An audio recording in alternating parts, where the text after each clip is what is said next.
राज्य सरकारने जारी केलेल्या 10% मराठा आरक्षणाला आव्हान। डॉक्टर जयश्री पाटील यांच्याकडून हायकोर्टामध्ये याचिका, लवकरच सुनावणी।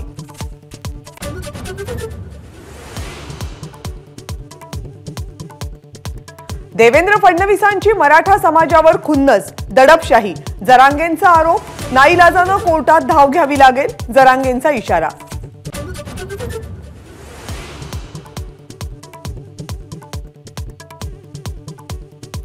विधान भवन लॉबीमध्ये मंत्री दादा भुसे आणि शिंदे गटाचे आमदार महेंद्र थोरवे यांची धक्काबुक्की।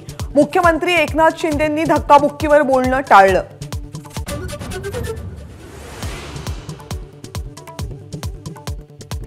धक्काबुक्कीचं सीसीटीव्ही फुटेज सभागृहात दाखवा, पृथ्वीराज चव्हाण यांची मागणी। तर सभागृहच नाही तर अवघ्या महाराष्ट्राला सीसीटीव्ही फुटेज दाखवा, दादा भुसेंचं प्रत्युत्तर।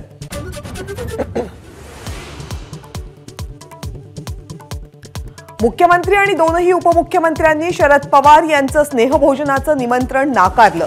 नियोजित समारंभांचं कारण देत मुख्यमंत्र्यांनी पवारांना लिहिलं पत्र।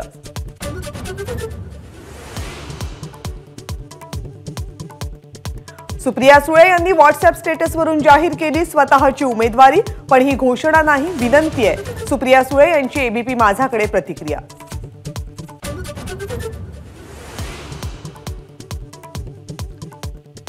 ठाणे लोकसभा मतदारसंघासाठी भाजपा आग्रही, महायुतीच्या जागा वाटपात ठाणे लोकसभेवरून निर्णय बाकी। काल दिल्लीमध्ये झालेल्या बैठकीत राज्यातल्या जागांवर चर्चा नाही।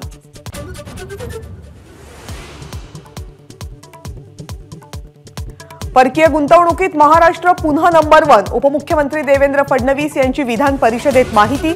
गुजरात आणि कर्नाटकला पुन्हा धोबीपछाड।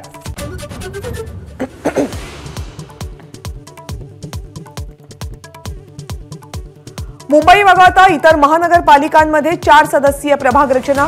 विधानसभेमध्ये विधेयक मंजूर। महाविकास आघाडीनं बदललेला निर्णय महायुतीनं फिरवला।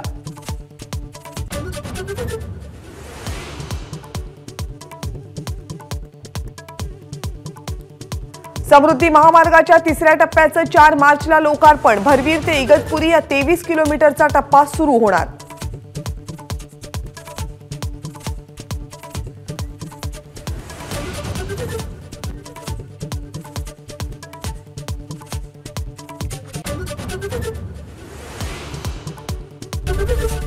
एबीपी माझा, उघडा डोळे बघा नीट।